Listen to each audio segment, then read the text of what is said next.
Welcome to the Henry Ford's Innovation Nation. I'm Mo Rocca, and today we're going to bedazzle you. Coming up, how grilling gets done using only the sun. Oily oceans get a mop-up because of sponges that sop up. The inventors you can thank for a bike pump dive tank. And this car had a fight and an extra headlight. Next on the Henry Ford's Innovation Nation.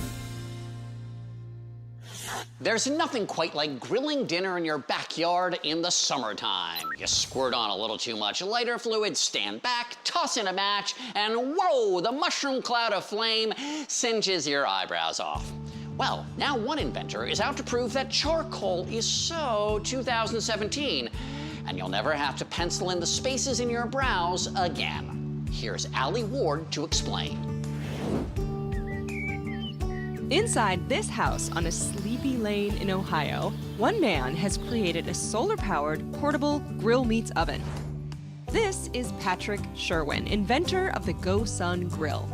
The GoSun grill is a high-efficiency solar oven that bakes, boils, or fries a meal in about an hour using vacuum tubes. I did a lot of traveling in developing countries, and a trip back about 15 years ago in Haiti was a real eye-opener for me, seeing people live on next to nothing, cooking over open fires, and I was kind of blown away by how capable, how strong, how positive these people were, and yet how energy poor they were. I wanted to learn more, so I traveled to Cincinnati, Ohio, where I met up with Patrick for a solar picnic. What concentrates the sun to really heat it up inside? So we've got a compound parabolic set of reflectors here. Of course. And they've got super great reflectivity, like a mirror. Those are simply, tripling the amount of power that we can absorb, and so we can achieve temperatures of around 500 degrees. So it's kind of like a solar oven. It's not plugged into anything, there's no power source. That's right. That high temperature is achieved by the reflectors heating up the vacuum tubes that are housed inside the grill. And yet, the exterior remains cool to the touch, adding another feature: safety. It's a high vacuum that's pulled between two layers of tough Pyrex glass. And that makes it almost a perfect insulator. This is Davey, sales leader and resident chef, and he prepped some incredible-looking food that's cooking as we speak. You just pull the pans out, and there's two of these loaf pans. Okay. We've got a Cornish hen in each one here today with a mix of vegetables. They smell good. And so you'll see here in another maybe 45 minutes or so, we'll have a proper meal for you.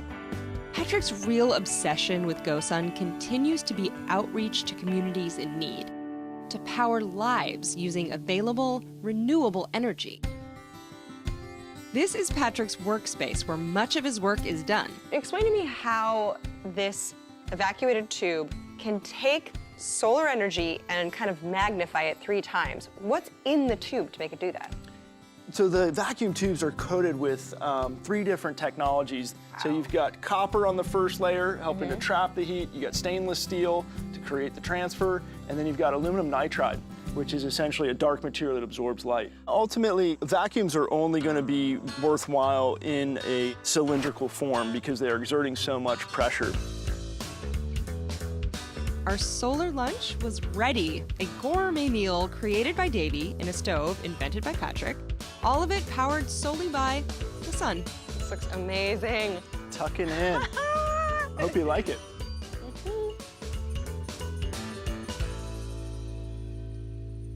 High fives. Boom. High five the chef. When we come back, the science so shrewd to soak up the crude. Diving down deeper just got way cheaper. And this design was impressive till things got aggressive. But first, it's time for the Mo You Know. Getting packages from here to there was a slow process until overnight delivery services began. So what event caused the overnight shipping service Federal Express, now FedEx, to come about?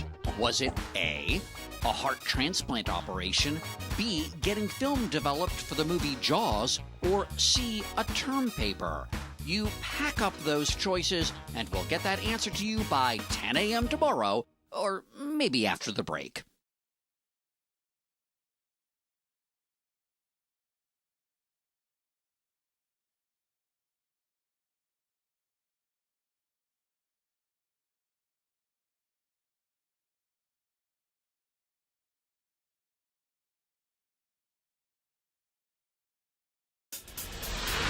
Welcome back. Hope you're home to sign for the answer. Before the break, we asked what event inspired FedEx. If you said, see a term paper, then your parcel has posted, and you are correct.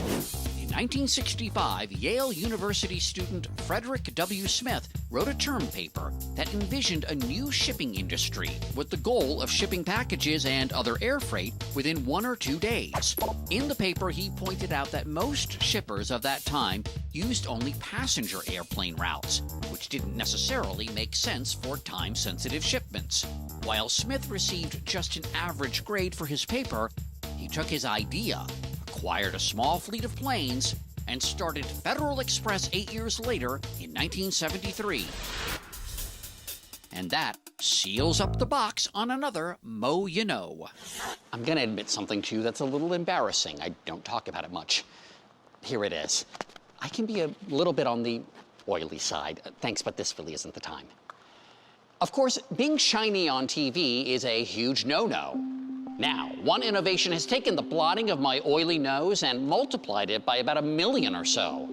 Scientists are using that oily notion to clean up oily oceans. Here's Adam Yamaguchi to explain. Okay, you can come back now.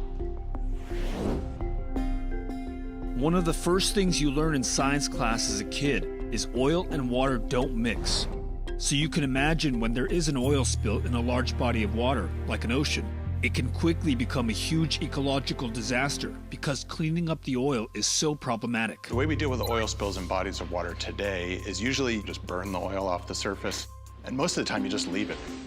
Fortunately, a group of government scientists has discovered a way to mitigate the lasting effects of oil spills by altering the molecular structure of a common household item. The oleosponge is a sponge like you'd have on your kitchen sink, but it's different because we've played with the chemistry on all the surfaces that make up the sponge so that it loves oil and hates water.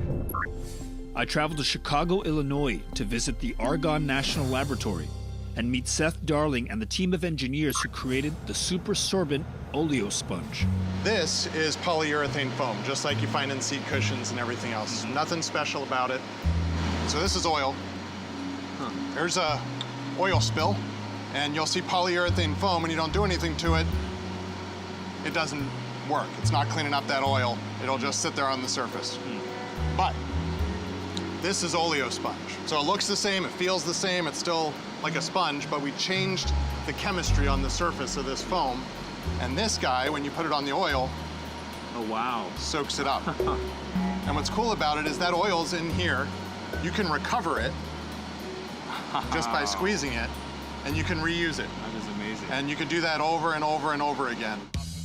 Figuring out the exact chemistry to make a sponge love oil and hate water wasn't easy. The first time we tried to change the surface chemistry on the foam, it literally blew up. It was gone, vaporized.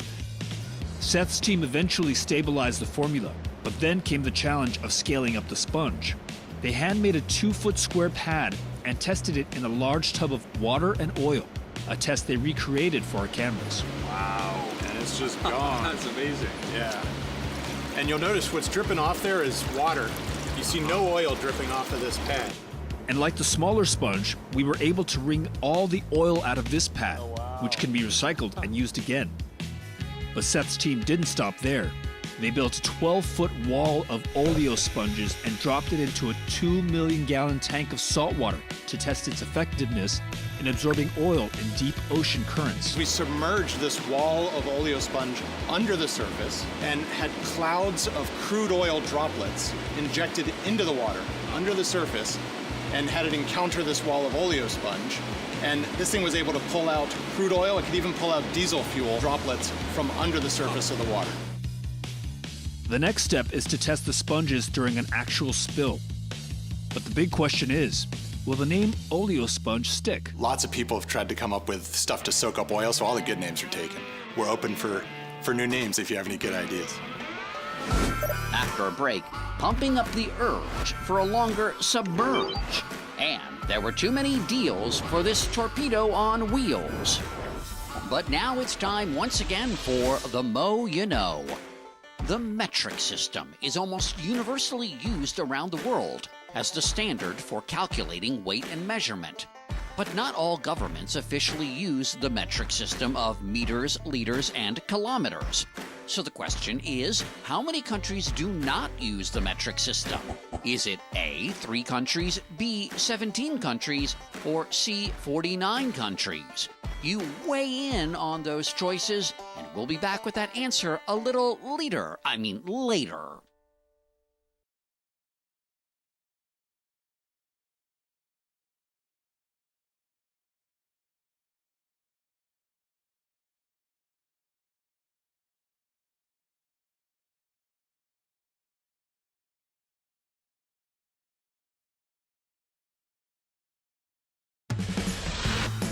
Welcome back. Hope your answer measures up.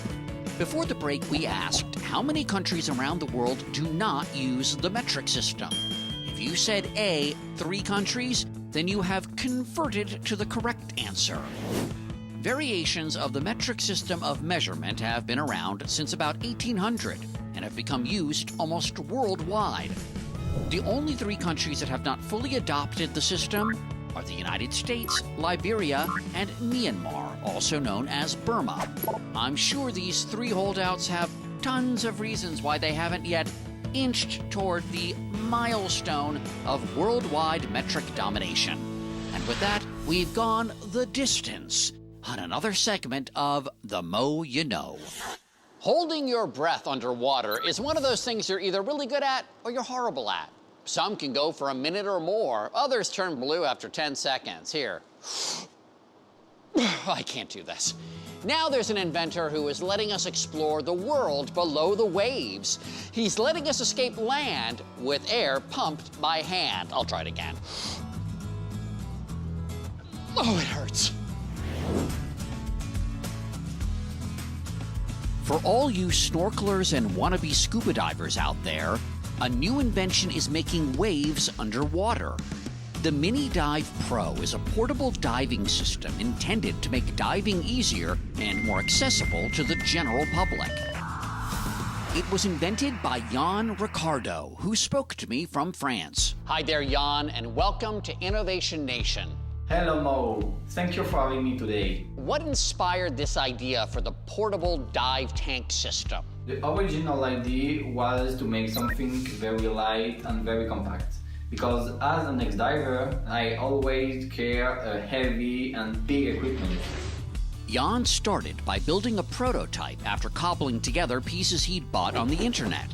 It was a big hit among friends, and they encouraged him to develop his prototype into a finished product. So he did.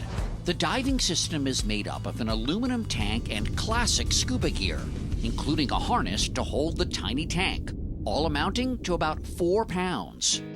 Professional scuba gear can weigh up to 100 pounds and can cost hundreds of dollars once you add in the cost of certification. Okay, walk us through how to use it. Use the mini dive is very easy. You have just a tank that you put it on your chest, and you have a second stage regulator that allows you to breathe underwater. You just have to put it in your mouth and you can breathe it very easily. To fill the tank with air, simply use the hand pump, which takes up to 12 minutes. Or you can use the mini electric compressor, which fills the tank in about 3 minutes.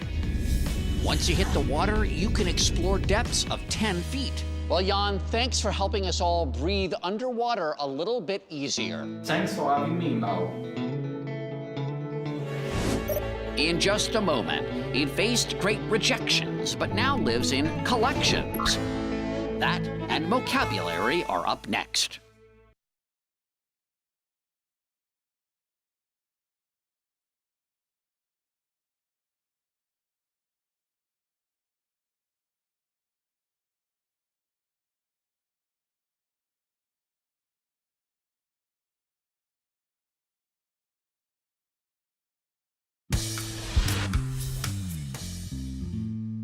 Looking back at the history of the automobile, there are a few car makers who made it to celebrity status. Of course, the first was Henry Ford, who built the Model T along with this museum. But there were also the Dodge brothers. And then there was John DeLorean. Or was that Michael J. Fox? Not sure. One celebrity car maker set the stage for many future car innovations. But you'll only find his name tuckered away in history books and museums.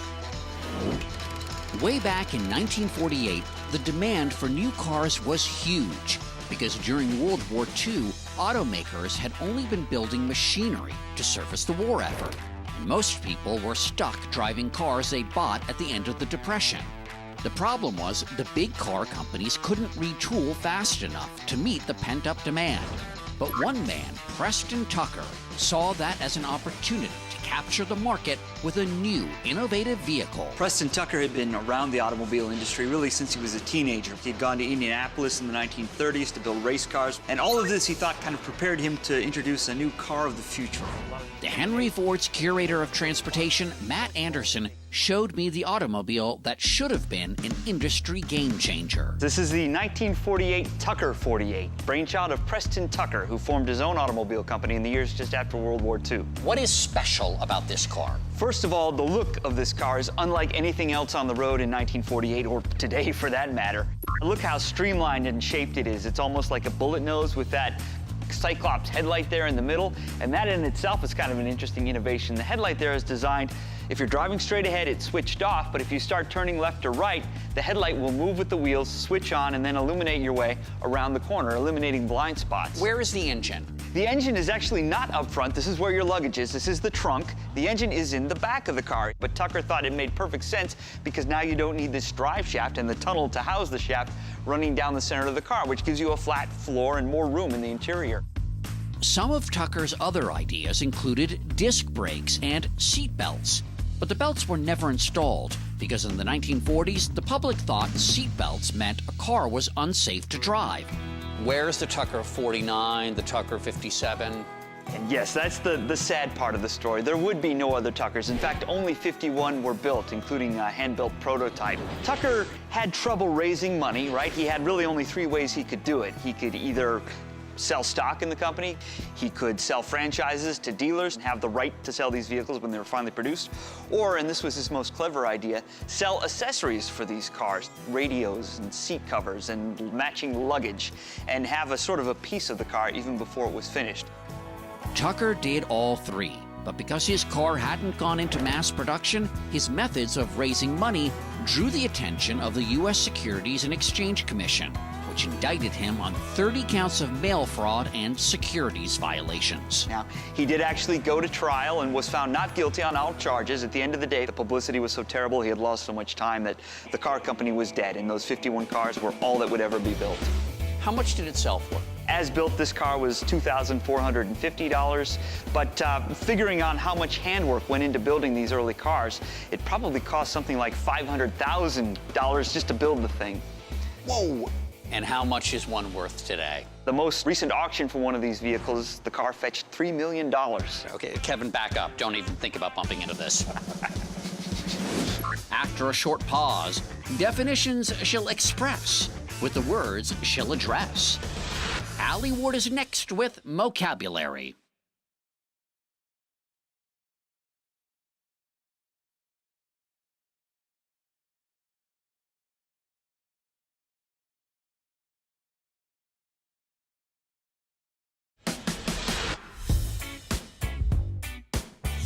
Welcome back. Okay, here's a riddle for you. What's got a back and a front and is brimming with all the definitions of the words in the English language? Me.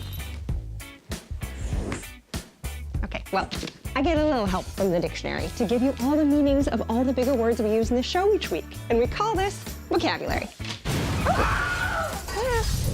Okay, in my story about the solar grill that lets you say so long to charcoal and hello to al fresco feasts, this was said. Ultimately, vacuums are only going to be worthwhile in a cylindrical form because they're exerting so much pressure. So cylindrical is an adjective, and it means in the shape of a cylinder, something with rounded, parallel sides that join to form a circle, like a tube. A cylindrical object might be, for example, a hot dog, or a corn dog, or a burrito, or egg rolls, or a cannoli. You know what, it appears as though I'm getting starving, so let's get to the next word before I put butter on the dictionary and eat it like a baguette, which is, incidentally, cylindrical. Urgh. Okay, in Adam's story about sopping up the slippery slop from oil spills, this was said. a group of government scientists has discovered a way to mitigate the lasting effects of oil spills. So, mitigate is a verb, and it means to lessen the harsh effects, especially of something not desirable, such as an oil leak in the water. So next time the grocery store intercom announces clean up on aisle 7, that's just shorthand for mitigate a mess and bring a cylindrical waste receptacle, which is a garbage can. Now, speaking of the grocery store, I got a dictionary to eat. I have a snack to make, right? And that is your vocabulary for the day. I'm Allie Ward. Hey, thank you so much for joining us today. Remember, if you want to one day be on the Henry Ford's Innovation Nation, you need to dream big and please don't quit. I'm Mo Rocca.